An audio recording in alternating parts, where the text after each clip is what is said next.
What a spot to be in. What a place to find yourself. Oh man, that is vibrant.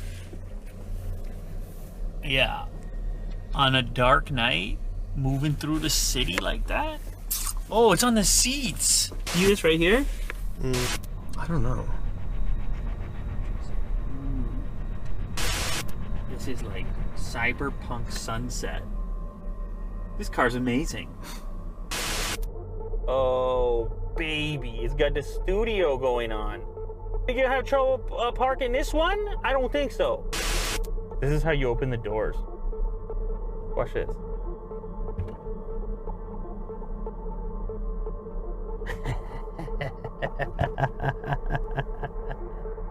Oh, I could, I guess, pop this out. Oh my goodness gracious. I mean, I have a full out tablet at my disposal now.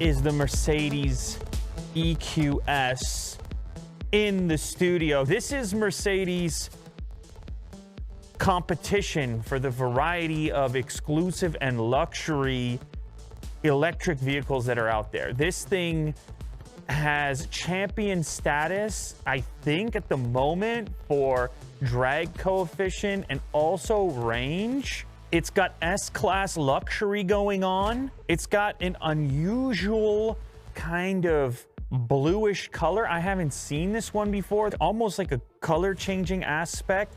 And the interior is white and displays are everywhere. I'm gonna just, okay, that's good enough for me, I'll take it. First of all, with the blue up top and the white, and what is, look at the wood. I mean, the finishes, they thought about it. They did it. I'm just gonna get in, hold on. I'm gonna put my foot on the brake real quick.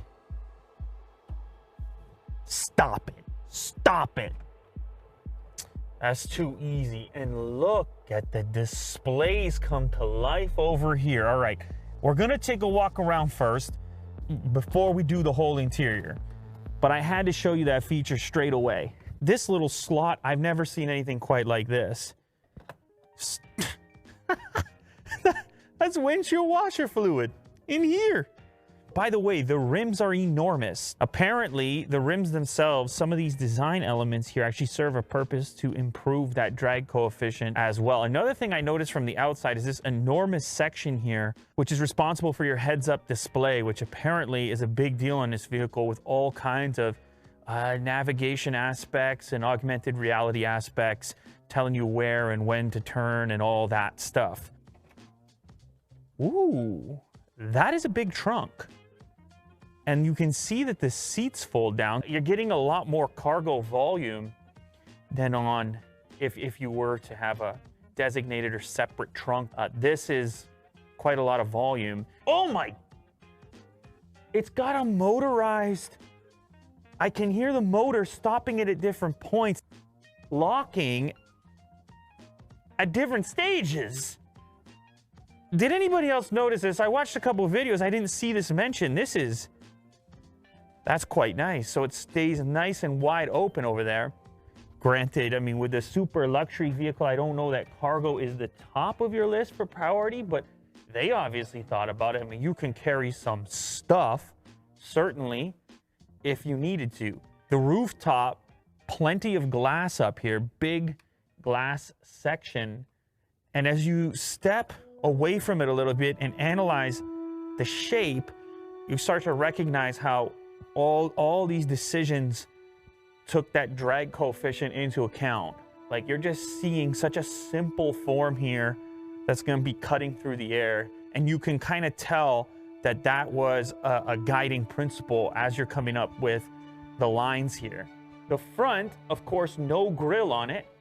You don't need one here. This is an all-electric vehicle, and they've kind of simulated one with these little mini Mercedes logos all throughout there. And if you look at these up close, you can see they're an exact replica of the larger one here.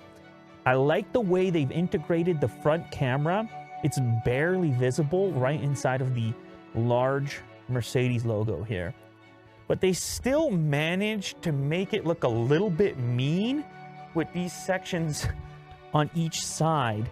These fins over here give it a slightly more intimidating look. You see this rolling up behind you. Inside the headlights, all kinds of activity, including a little digital light indicator.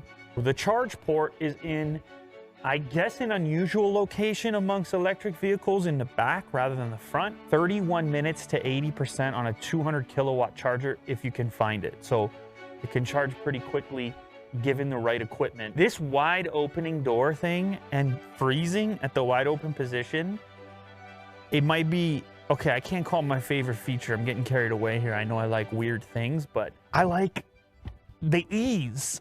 I jump in, I jump out. The door stays where I want it, and it's predictable. I think Mercedes knows its customer with that particular feature. It's like a fine little detail to many, and certainly when you see it on video, but then you use it and you're like, oh my goodness, that's a nice feeling right there. It's like when you drink a refreshing drink, you know, the sound that you can't avoid making. Holy cow, when you get inside this thing,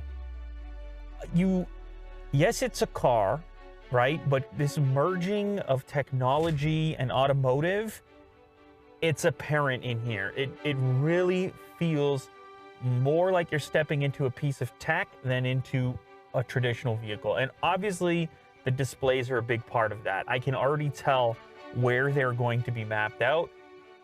I also, this blue color up here is just, it's really doing it for me. Futuristic blue. This is the hue of the future. Let me hit the power button. Here we go. I mean, come on. Displays are everywhere. This is, I don't remember what the dimension was they said across the whole thing. It's one piece of material over top glass, whatever it happens to be, but you can see it's 3 distinctive display sections. So directly in front of me here is the information that's important to me as a driver. Of course, I have my speed. I have my heads-up display up above there, which is fairly large. I can tell immediately. Over here is going to be all of your important info stuff. So obviously your nav lives here. I can see your climate lives here as well. Individual climate selection. There's a separate climate menu. Let's see how that goes. Ooh, interesting.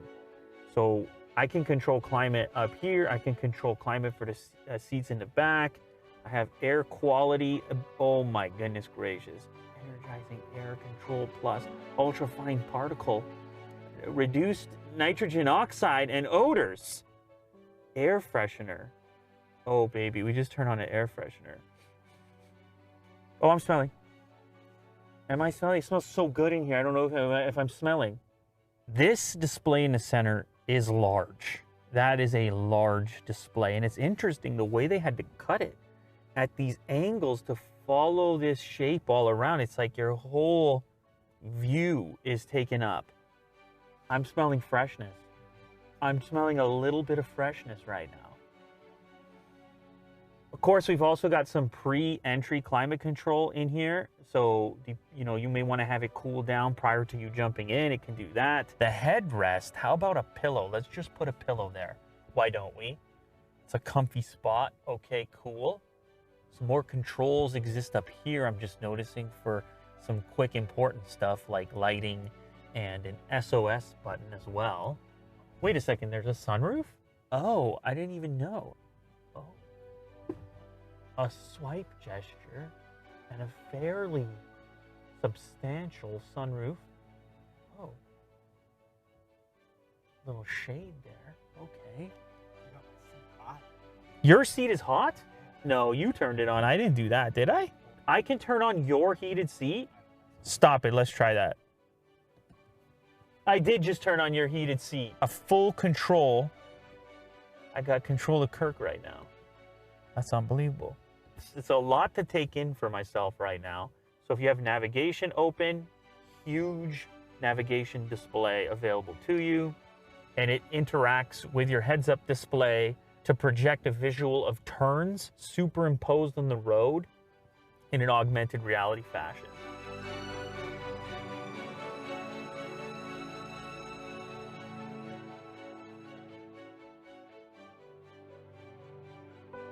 Oh. This is off the USB playing video right now. The floating leather surfaces are adding up to pure luxury. That's a nice display right there. Also, the decor surfaces are a pure aesthetic treat. Oh, look at the amount of control on the vent. There's one of these actually on each side. And then in the center, we reach up and pull these little tabs right here. They've really done a good job of hiding these particular vents. What? Heart rate? So you can actually connect a wearable device, which is then going to be referenced inside the vehicle. It's going to be able to connect, I guess, via Bluetooth. Oh, baby. We are into the massage section for these seats. I have a substantial recline going on right now. A pillow on my head. And a hot, relaxing back. Now I just need a car to drive itself, right? No, I'm joking. I know you guys have hands ready to go. How about the steering wheel? Very soft and supple. And this white interior, Mercedes does it well as far as the light interiors are concerned. We have a volume control. We can pick up phone calls. A little bit of navigation control. This looks like your cruise control. You actually have paddle shifters as well, which is kind of strange considering it's an electric vehicle. Now, you probably realize this at this point, but I can't take this for a drive just yet. So there's certain features which I'm not going to be able to test. Oh, seat kinetics, lumbar. Look at this. Get out of town. Look at this amount of control. Here comes the lumbar. Imagine coming up with this interface. Your job is to have a dynamic, look, it clicks with haptics as I move around and simply adjust the lumbar. Side bolsters, okay. Bolster me. Yes. I take the seats really seriously. Green blue lighting and a cool, refreshing breeze. Let's try that. Oh, stop it with the lighting all the way. What? I just had like a little session? I'm having a little relaxing session? With the hues? Oh my, now I'm vibrating.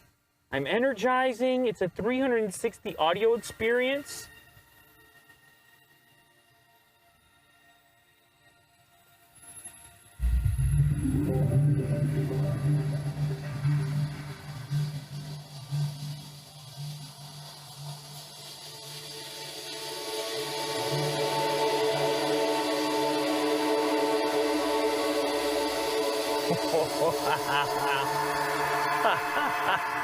Wow.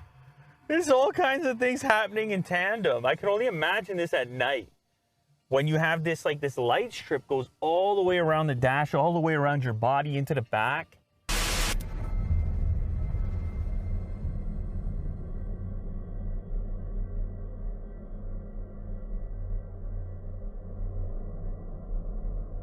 This is unique. This is unique to Mercedes in this particular space. This showcases some of the tech. You can see here the distance control from the vehicle in front, driving assistance, active distance assist. dynamically selecting, comfortable. I mean, there's so much configuration available in here. Active brake assist, lane keep assist, blind spot assist. Just what Kirk needs on the highway with the commute, right? It's stressful. You need the assistance. This is a fingerprint scanner to log you into your own personal settings simply with your fingerprint. I just realized these are quick toggle buttons as well to get you into specific settings. Let's take a look at the cameras. Ooh, select the view by touching the display. Oh, baby, it's got the studio going on. That is nuts. You think you'll have trouble parking this one? I don't think so. Check this out. See if I'm gonna hit the curb. I mean, you wouldn't want to hit the curb or something like this, but this is how you're gonna see. Back to auto mode. Wild. Very nicely done. Oh, here's how you select drive modes. Quite the ceremony that goes on here. So it's comfort by default. We switch to sport, makes a little noise.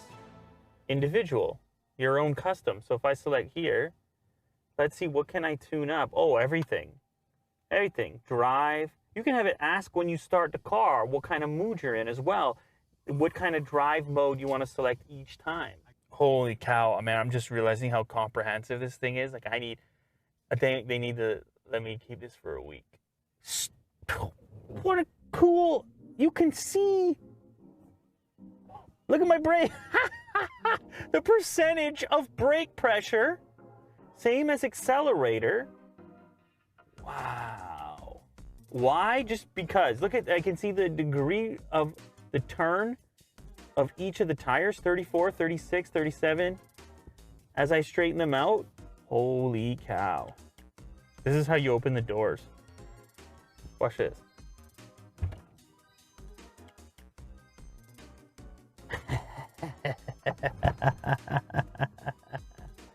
Oh. Yes. I'm figuring this out. Okay.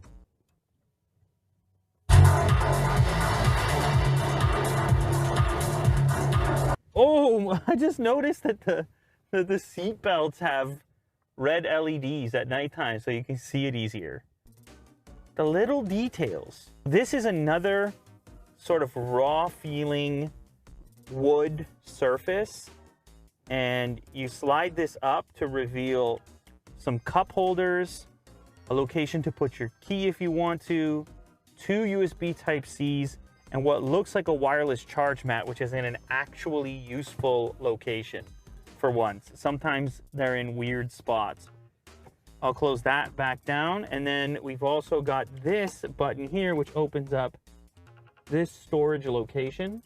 Little spot for some change, fairly deep storage, and also 2 more USB Type-C connectors. Lastly, a big giant storage area down here. You can pass through the entire section, and there's an elastic band over here, I guess, to hold something down. Oh, right here. There we go. Ooh, look, you can see the fragrance in there. Because we had the freshener, that's where the fragrance is hiding. Unbelievable. Not just one, multiple capabilities for the type of fragrance. There's one lighting thing I want to reference. Obviously, with the energizing mode and things like this, you will get a variety of lights showing around the car's light system. But then there's simple stuff which is useful, like if you turn the heat on, you get a red light. If I go colder, I get a blue light moving across, so you immediately know whatever it was that you were touching. I gotta hop in the back now. Oh my goodness, I don't know, you might want to travel here. You might actually prefer to travel back here. Of course, I've also got a big monitor. I can get content on here. I can see my map, my nav. I can actually check the cameras. I can pair a Bluetooth headset if I want to watch content and listen to something exclusive of what everyone else is listening to. Whatever you have access to up there, you have access to over here. And you can see I could just be chilling back here, watching a video independently of whatever anybody else is doing in the front row or even to my right-hand side. I'm also noticing that there is a analog mini jack headphone connector. I got another tablet sitting here. What happens if I power this on? This is, this is, I could, I guess, pop this out. Oh my goodness gracious. I mean, I have a full out tablet at my disposal now. I mean, this counts as an extra potential content location. So you can see there's the driver's side, that's the main display, the passenger display in front of that seat, this display in front of the rear left, rear right, and then the tablet itself, which is what I'm on right now. And it all pops in here.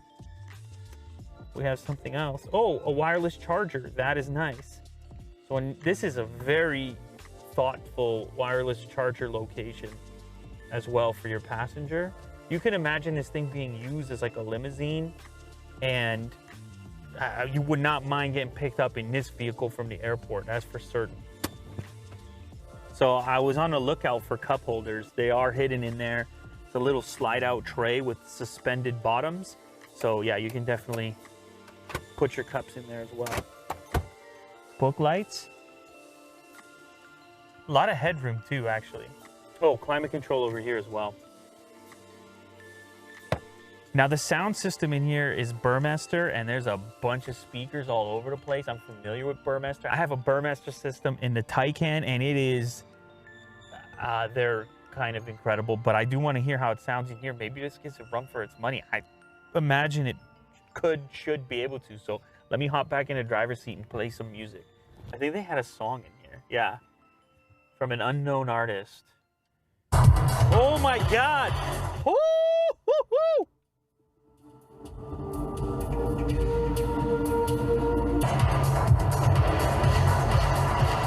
That is very loud.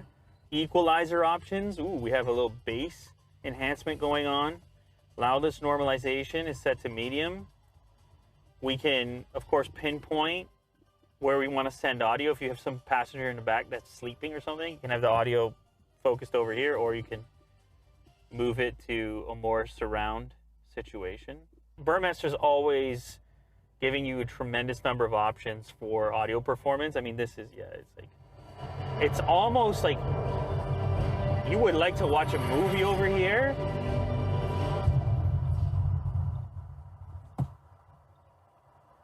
All right, ladies and gentlemen, that is a look at the new EQS.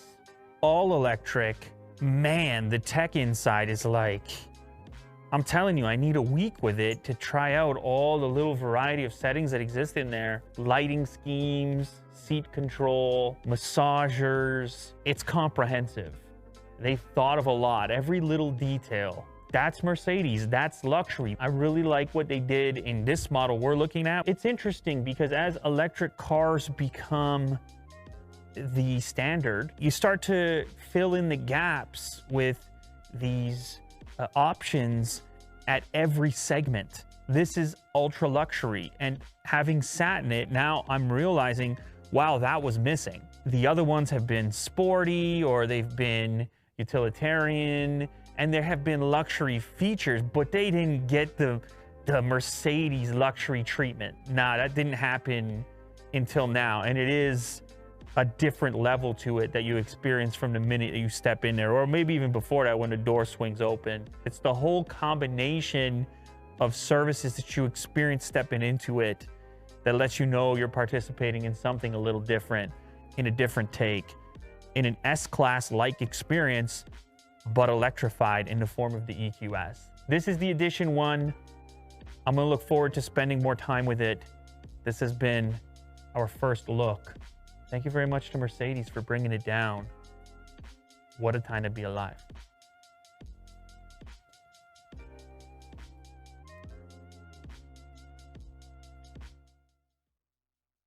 This episode has been brought to you by NordVPN, because you want a private internet connection and you want to watch whatever content that you want to watch, no matter where it happens to be region locked. I have been a NordVPN user for a very long time. It is super simple to use. It can even select the fastest server instantly and automatically through the quick connect feature, but you can also connect through your favorites, the locations you connect to frequently, or you can just browse around a world map. I mean, there's so many servers to choose from. That's the Netherlands. And right here, that's Luxembourg. You see, I can just quick connect. I'm in Luxembourg now. You see how that works? With NordVPN, all your internet data stays safe behind a wall of next-generation encryption. It works on multiple devices and across multiple platforms, whether you're on Mac, PC, iOS, Android, and even more than that, you can be sure that NordVPN will work there. Head over to nordvpn.com/unboxtherapy for a special discounted 2-year offer plus 1 additional month free, or just click the link in the description. That's nordvpn.com/unboxtherapy.